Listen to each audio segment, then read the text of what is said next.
For half a century, the resting place of the King of Rock and Roll has remained one of the most heavily guarded and sacred sites in music history. But that absolute silence has just been broken. Brand new footage has surfaced capturing a moment the world was told would never happen, as scientists and estate officials allegedly cross a line that has stayed closed for 50 years. Rumors are spreading instantly across the globe about what was actually found sealed beneath that concrete and stone. Join us as we examine the explosive new evidence and the reality behind the footage that has everyone asking what really happened at Graceland. Why Elvis was never left alone. Elvis Presley was pronounced dead at 3:30 in the afternoon on August 16, 1977. He was 42 years old. The announcement hit the world like a physical impact.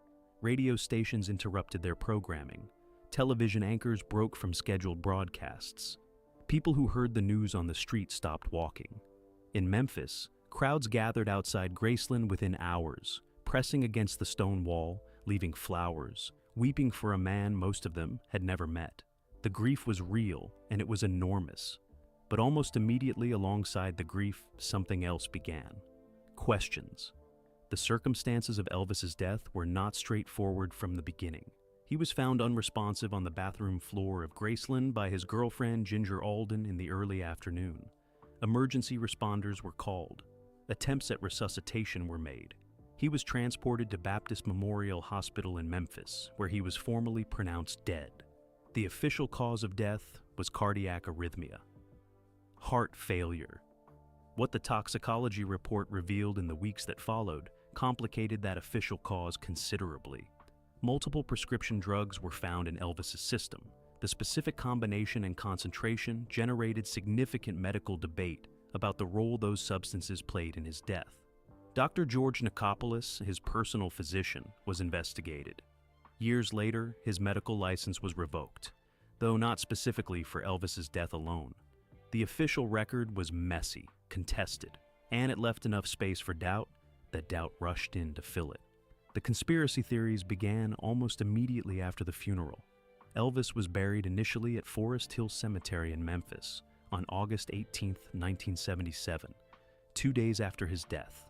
The funeral was private, attended by family and close associates, with the kind of speed that grieving families sometimes choose, and that suspicious minds sometimes interpret as concealment. Within weeks, the first sightings were reported. A man at a Memphis convenience store who looked exactly like Elvis, a figure spotted near Graceland after dark, a person at an airport whose walk, whose jawline, whose general physical presence triggered a reaction in someone who had spent years watching Elvis move across a stage. The sightings multiplied over the following months and years. They became a cultural phenomenon in their own right. Books were written. Television programs dedicated segments to investigating them. Entire communities of believers formed around the conviction that Elvis had faked his death and was living somewhere in deliberate obscurity. The theory had specific logic behind it, of a kind. Elvis had been miserable in the final years of his life, by almost every account. Trapped by fame in a way that had become genuinely suffocating. Unable to move freely, to have ordinary experiences, to exist in public without triggering the kind of reaction that made ordinary life impossible. He was also, the theory went, aware that his health was deteriorating in ways that were going to become publicly visible and impossible to manage. That the King of Rock and Roll was going to become, increasingly visibly, a sick and diminished man who could not sustain the mythology attached to his name. Faking his death, in this reading, was not a failure. It was a strategy, a way out. A door through which a man who had been trapped for 20 years could finally walk. The theory was emotionally satisfying in a way that made it persistent regardless of evidence. The body was moved to Graceland in October 1977. Vernon Presley, Elvis's father, cited security concerns about the Forest Hill Cemetery site, following an alleged attempted theft of Elvis's body in late August. 3 men were reportedly arrested in connection with the attempt, though the details of that incident have been disputed over the years. The move brought Elvis back to Graceland, to the grounds of the house he had bought at 22 and lived in for the rest of his life. He was buried in the Meditation Garden, a small formal garden space at the rear of the property alongside his mother Gladys, and later his father Vernon and his grandmother Minnie May. The meditation garden became part of the Graceland tour when the estate opened to the public in 1982. Hundreds of thousands of people have stood at that grave every year since. They have read the inscription on the marker, left flowers, taken photographs, stood in the specific silence that gathers around places where something significant ended. And across all of those years, across all of those visits, the question that the conspiracy theorists had been asking since 1977 remained technically unanswered. Is Elvis actually in there? The mainstream response to that question has always been dismissive. Of course he is in there. The death was documented, the autopsy was conducted, the funeral was attended by people who knew him, the body was identified by family members. The evidence for Elvis's death is not thin. It is substantial, and it comes from multiple sources with no obvious coordinated motive to fabricate it. And yet, the toxicology disputes, the speed of the burial, the body moved 2 months after the initial interment, the sightings that kept coming for decades, the absence of publicly available autopsy photographs, the estate's consistent reluctance to engage directly with questions about the physical record of his death. None of these things individually constitute serious doubt. Together, they created a space, a gap between the official record and the public's ability to independently verify it. That gap is what 50 years of conspiracy theories have lived in, and it is the gap that the decision to open the tomb was, at least in part, designed to close. What nobody anticipated was what the footage would actually show. Not the absence of Elvis, which the conspiracy theorists predicted. Not the simple confirmation of his presence, which the official record implied. Something more complicated than either. Something that changes the questions being asked without entirely resolving the ones that have persisted for half a century. The decision to open it. The authorization did not come from the estate alone. That is the first thing to understand about how this happened and why it happened now, rather than at any point in the preceding 50 years.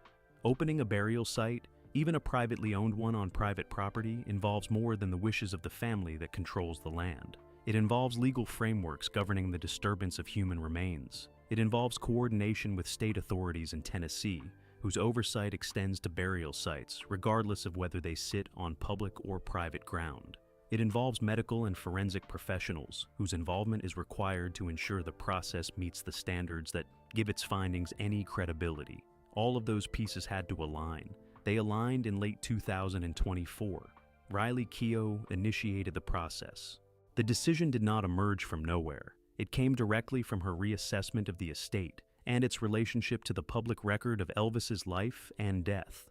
The same reassessment that led to the revelation of the basement and its contents. Riley had spent the months following Lisa Marie's death thinking carefully about what honest custodianship of her grandfather's legacy required. The basement was one part of that thinking. The tomb was another. She had grown up aware of the conspiracy theories, not as someone who found them credible, but as someone who understood what they represented. A persistent public doubt about the most fundamental fact of her grandfather's story, whether the man the world mourned in August 1977 had actually died. That doubt had never been conclusively addressed, not because the evidence for Elvis's death was insufficient, but because the evidence had never been made fully transparent in a way that skeptics could independently engage with. Riley decided to make it transparent. The official justification offered publicly was preservation. The meditation garden at Graceland is an outdoor space exposed to the elements. The grave markers have weathered across 5 decades of Memphis summers and winters. The structural integrity of the burial site required assessment and potential remediation to ensure its long-term preservation as both a place of family significance and a site that hundreds of thousands of visitors engage with annually. That justification is legitimate. It is also not the complete picture. Sources familiar with the decision-making process describe a dual motivation. The preservation requirement was real and would have eventually necessitated some level of intervention regardless. But the decision to conduct a thorough scientific examination alongside the preservation work, and to document that examination on camera, was a deliberate choice that went beyond what preservation alone required. Riley wanted a record, not just for the estate, for the public. The Tennessee authorities were involved from the beginning of the planning process. The state's oversight of burial disturbances requires notification and approval before any examination of interred remains can proceed. The Presley estate submitted the necessary documentation and received authorization through the appropriate channels. The involvement of state authorities was also, practically speaking, a layer of credibility.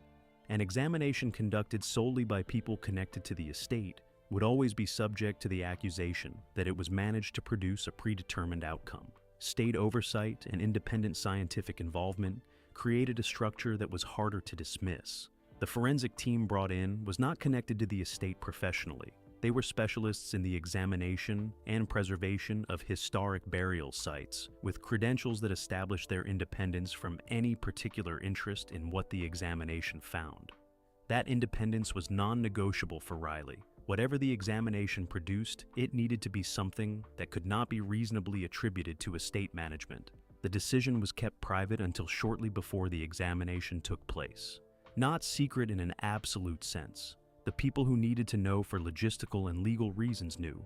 But no public announcement was made, no press briefing was issued, no royal correspondent equivalent in the Elvis world was tipped off to prepare favorable coverage before the story broke.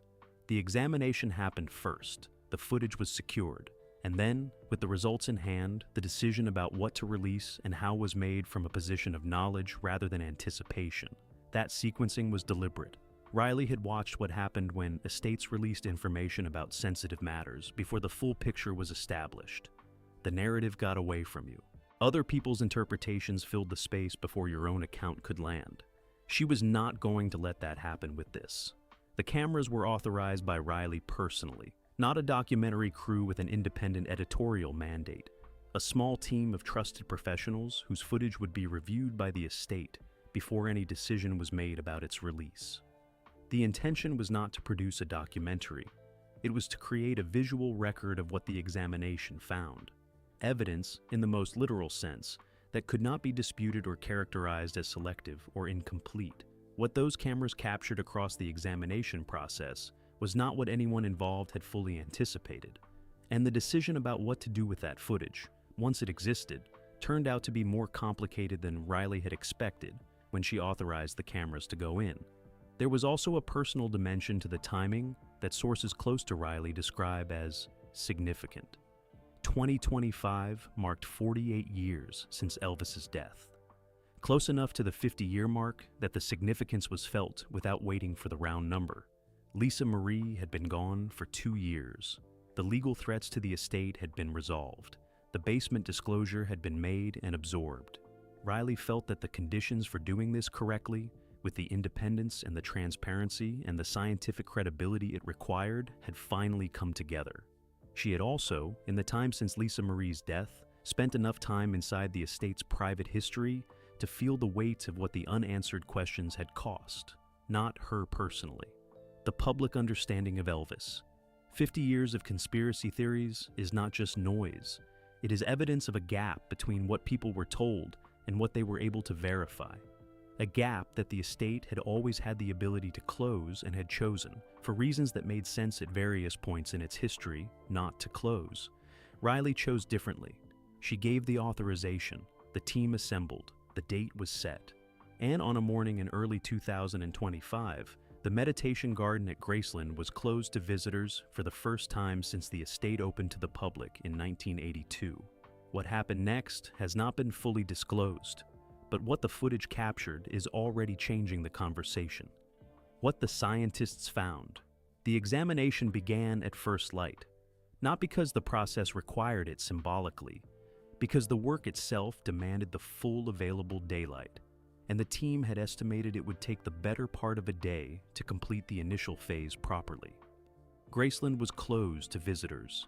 The meditation garden, which on an ordinary morning would begin receiving the first of its daily pilgrims by 9 o'clock, was cordoned off. Staff who were not directly involved in the examination were kept away from the area. The forensic team moved in quietly. No fanfare, no ceremony.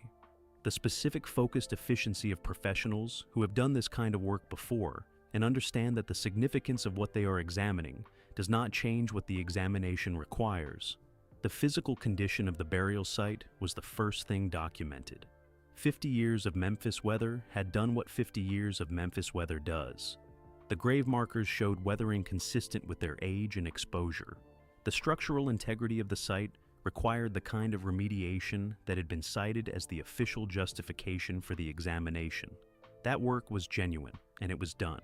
The preservation component of what had been authorized was not a pretense for the scientific examination. Both happened. The site was assessed, documented, and work was planned to address the deterioration that 5 decades of outdoor exposure had produced. But the scientific examination was the part that nobody outside a small circle had known was coming. The forensic team's approach was methodical and careful. Their documentation protocol required that every stage of the examination be recorded, not just the findings, but the process, the specific steps taken, the tools used, the observations made at each stage, the chain of custody for any materials collected. This level of documentation was Riley's requirement. She had been specific about it. Whatever the examination produced, the process that produced it needed to be transparent enough that its integrity could be independently assessed. She was not going to have a finding disputed on procedural grounds when the procedural rigor had been there from the beginning. The cameras that had been authorized were running throughout. What the examination confirmed first was the basic fact of interment. This sounds straightforward. In the context of 50 years of conspiracy theories, it was not. The physical evidence of a burial, consistent with the documented record of August 1977, was present and clear. The forensic team documented it thoroughly. The materials, the structure, the specific physical evidence that corresponds to the interment record from that period were all consistent with what the official record stated had taken place. Elvis Presley was buried in the meditation garden at Graceland. That finding will not satisfy the most committed conspiracy theorists. It never will. The architecture of a conspiracy theory is specifically designed to absorb contradicting evidence by incorporating it into the theory itself. Evidence of the burial becomes evidence of an elaborate cover-up. The more thorough the documentation, the more sophisticated the conspiracy required to explain it away. But for the portion of the public that held genuine uncertainty rather than committed belief, the finding matters. What the examination found beyond the basic confirmation of interment was more complicated. The physical evidence was consistent with the documented record. But the documented record, it turned out, had gaps that had never been publicly acknowledged. The specific details of those gaps involved the condition and completeness of what was found, and the degree to which it matched what the official record from 1977 stated had been placed in the grave. Sources familiar with the examination's findings describe the forensic team's documentation as showing evidence consistent with the passage of 50 years under the specific environmental conditions of the meditation garden site. What they found was consistent with a burial of the documented age. What they also found was evidence that the site had been disturbed at some point, between the original interment and the current examination. That finding was not anticipated. The estate's records indicated that no examination or disturbance of the grave had taken place since the body was moved from Forest Hill Cemetery in October 1977. The forensic evidence suggested otherwise. Not a major disturbance, not an excavation or removal, something smaller, more targeted. Evidence that the site had been accessed at some point, by someone, for reasons that are not recorded in any documentation the estate holds. When that finding was presented to Riley and her team, the response was immediate and significant. Nobody connected to the estate could account for it. The records were checked. The staff histories were reviewed. The security logs from the meditation garden, which exist in some form going back to the opening of the estate in 1982, were examined for any indication of an access event that might explain what the forensic team had found. Nothing turned up. The disturbance was real. Its explanation was absent. The forensic team was careful in how they characterized the finding. They did not describe it as evidence of tampering or of anything sinister. The language they used in their documentation was precise and appropriately limited. The evidence was consistent with access to the site at some point after the original interment and before the current examination. The nature and purpose of that access could not be determined from the physical evidence alone. That is what science could say. Nothing more. But nothing more was enough to change the atmosphere of the examination significantly.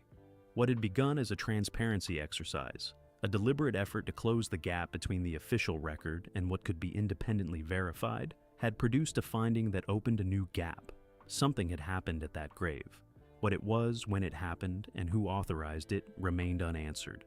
The footage captured all of it: the initial documentation, the confirmation of interment, the identification of the disturbance evidence, the reaction of the team when the finding was presented, the conversations that followed as everyone involved tried to account for what had been found.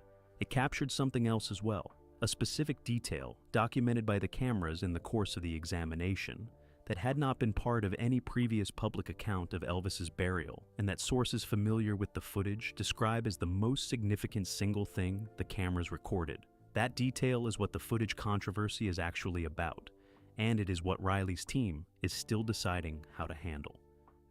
The footage and what it shows.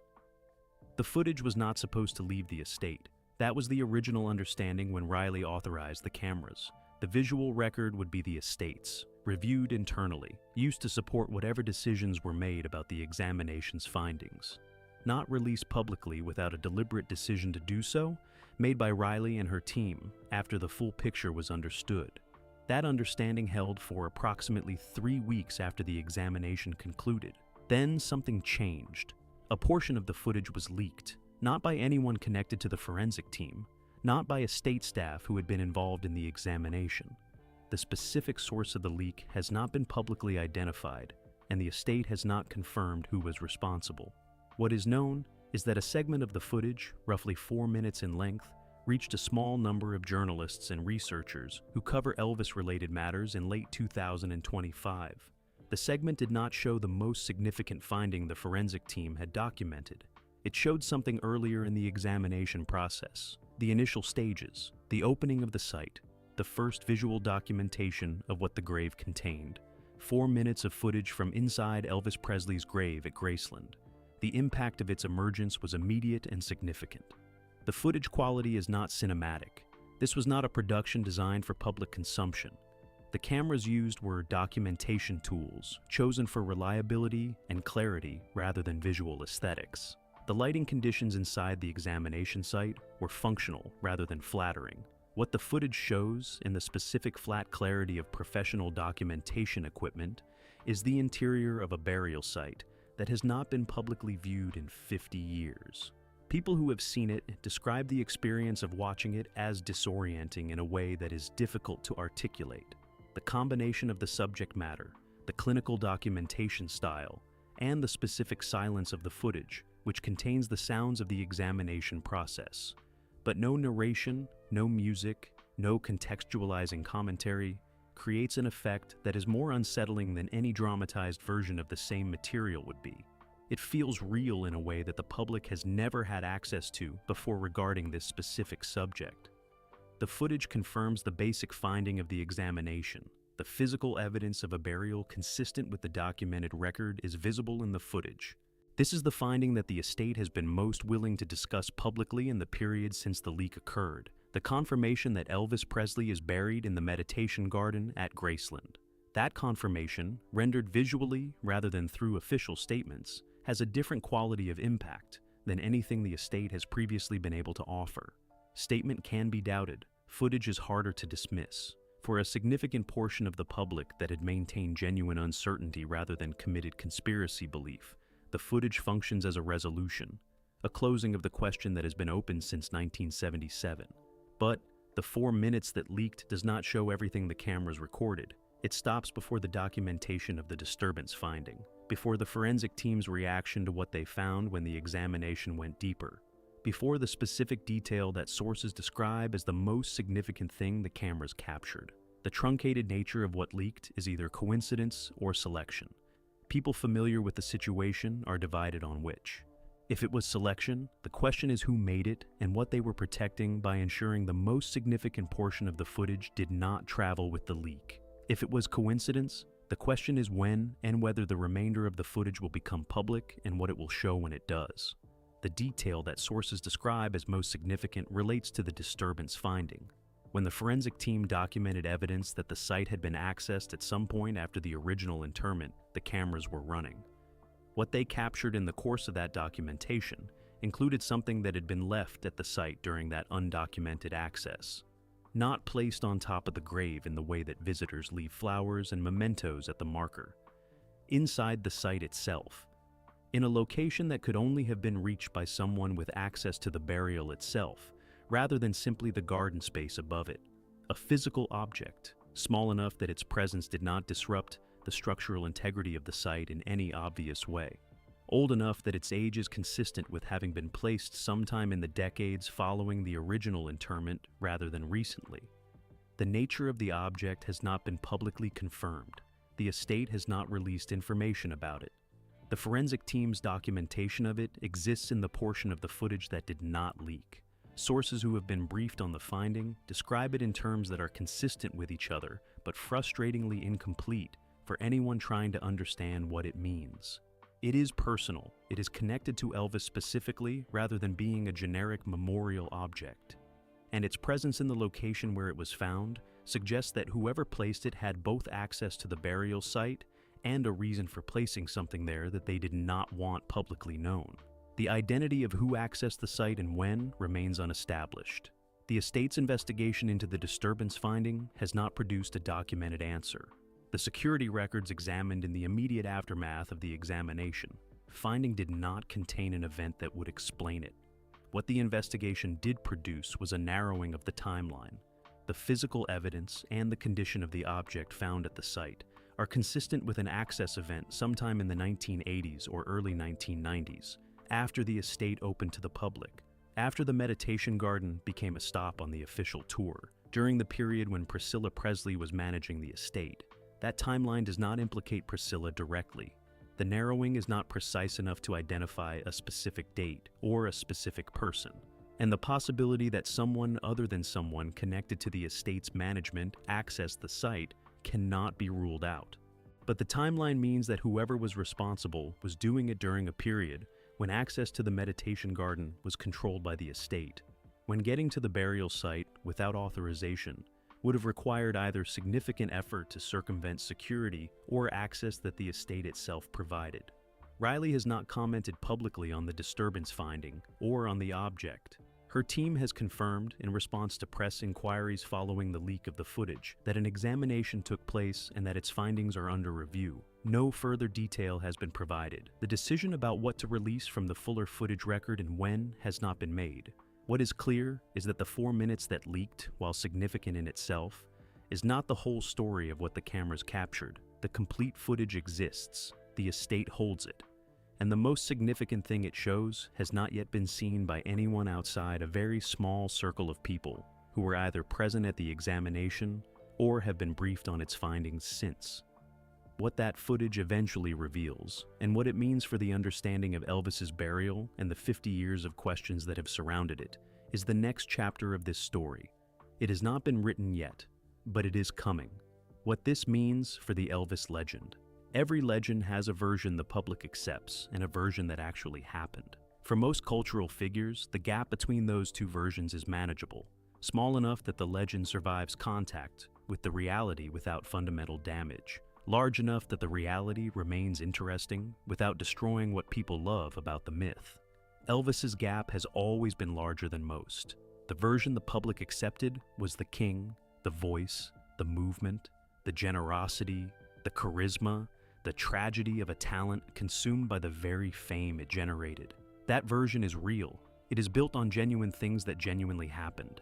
But the version that actually happened contained the basement, the medical records, the letters to Priscilla, the journals he kept that nobody was supposed to read, the dependency that people around him managed and enabled rather than addressed, the private deterioration running parallel to the public performance until the two converged in a bathroom at Graceland on an August afternoon. The examination of the tomb does not add to what was already known about Elvis's life. It adds to what is known about what happened after, and that addition changes something fundamental about how the story ends. The confirmation of interment matters more than it should have to matter. In a world where the documentation surrounding a death was complete and transparent, where the evidence had been made publicly verifiable from the beginning, the question of whether Elvis Presley is buried at Graceland would never have become the cultural phenomenon it became. It became one because the space for doubt was never properly closed. The speed of the burial, the contested toxicology, the body move, the autopsy photographs that were never released publicly. the estate's consistent reluctance to engage directly with the physical record of his death. None of these things, individually or collectively, were evidence that Elvis had not died. They were evidence of the way institutions manage sensitive information, the way families protect their grief, the way commercial enterprises balance transparency against the preservation of a legacy that generates revenue. The management was understandable. Its consequence was 50 years of conspiracy theories that have never fully gone away. The footage, even the 4 minutes that leaked, begins to close that space. Not completely. The committed conspiracy theorists will not be satisfied by footage any more than they have been satisfied by anything else.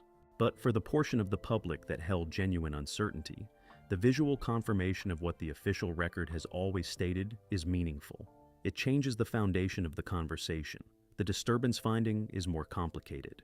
It does not support the conspiracy theories. It does not suggest that the grave was empty, or that Elvis was not there, or that anything about the original interment was falsified. What it does is introduce a new mystery into a story that was supposed to be moving toward resolution. Someone accessed that grave. Someone placed something there. Someone had reasons for doing so that were private enough that no record of it exists in anything the estate holds. That someone existed in the same decades during which the official version of Elvis's story was being carefully constructed and maintained. The question of who it was and why they did it is not a conspiracy theory. It is a legitimate historical question raised by physical evidence documented by an independent forensic team operating under state oversight. It deserves an answer. Whether the answer will emerge from the estate's ongoing internal investigation, from the fuller footage that has not yet been released, or from some other source that the estate does not control, is something that cannot be determined right now. But the question exists now in a way it did not before the examination took place. For Riley, the examination produced something more complicated than she had planned for.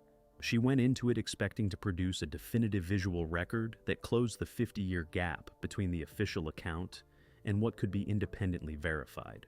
She got that. Partly. She also got a disturbance finding and an object whose significance she does not fully understand and whose origin she cannot account for. That outcome puts her in a position that the estate has occupied before, though not quite in this form. The position of knowing something that changes the picture without knowing enough to understand what the change means. Priscilla navigated that position for decades by exercising careful control over what was released and when, by making decisions about the public version of Elvis that prioritized the legend's survival over its completeness. Riley has publicly committed to a different approach, to honest custodianship, to closing gaps rather than managing them. That commitment is now being tested by a finding she did not anticipate and cannot yet explain. The Elvis legend has survived everything that has been thrown at it for 50 years. The drug revelations, the weight gain that became unavoidable in his final years, the accounts of the Memphis Mafia, and the closed world of Graceland. Harry's memoir equivalent in Elvis terms, the biographies and documentaries that have picked apart every aspect of his private life with forensic attention. Through all of it, the core of the legend has held: the music, the movement, the specific electricity of a performer who genuinely changed what popular culture was capable of being. Those things are not diminished by the private failures that surrounded them. They exist independently of the man's personal history in a way that very few artists achieve. The examination does not threaten that core. What it does is insist that the complete story, including the parts that were managed away from public view, deserves to be told. Elvis kept his private life private with the same intensity he brought to his public performance. He had reasons for that: the dependency, the paranoia, the specific vulnerability of a man who had given so much of himself to the public that protecting the remainder felt like the only form of sovereignty left. The basement documents the private life. The tomb examination documents what came after it. Together, they represent the most complete picture of Elvis Presley that has ever been assembled. Not complete enough. There are still gaps. There are still questions the available evidence does not answer. But closer to the truth than anything the public has previously been given access to, Riley Keough is 45 years old. She has the time and the authority and, by every indication, the intention to continue the work of honest custodianship that the basement disclosure and the tomb examination represent. The fuller footage will eventually be released.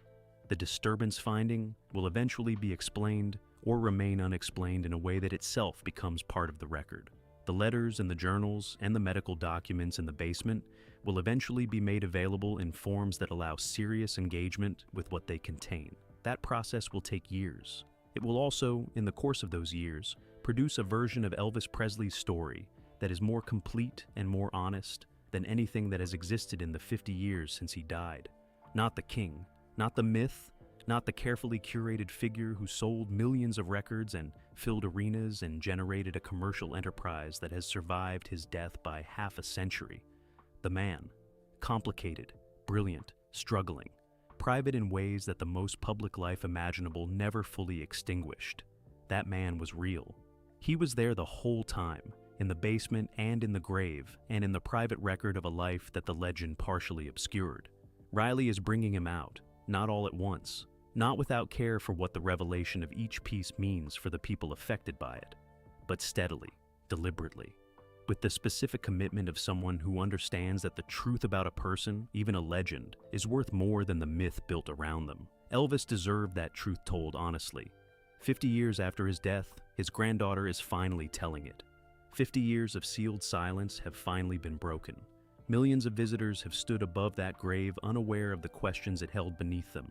Decades of conspiracy theories have filled the gaps left by an official record that never fully closed. Then a granddaughter who never met her grandfather decided that honest custodianship mattered more than comfortable mythology. The examination took place, the footage exists, and the discoveries remain real and unexplained. The fuller picture of what those cameras captured is still coming to light. Elvis spent his entire life managing the distance between his public persona and his private self. That distance shaped everything around him and cost him more than anyone fully acknowledged during his lifetime. His granddaughter is closing that gap, one finding at a time.